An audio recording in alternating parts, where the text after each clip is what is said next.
कान्ताय कल्याणनिधये निधयेऽर्थिनाम् श्रीवेङ्कटनिवासाय श्रीनिवासाय मङ्गलम्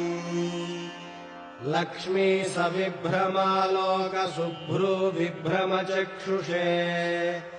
चक्षुषे सर्वलोकानाम् वेङ्कटेशाय मङ्गलम् श्रीवेङ्कटाद्रिशृङ्गाग्रमङ्गलाभरणाङ्घ्रये मङ्गलानाम् निवासाय श्रीनिवासाय मङ्गलम् सर्वावयवसौन्दर्यसम्पदा सर्वचेतसाम् सदा सम्मोहनायास्तु वेङ्कटेशाय मङ्गलम् नित्याय निरवध्याय सत्यानन्दचिदात्मने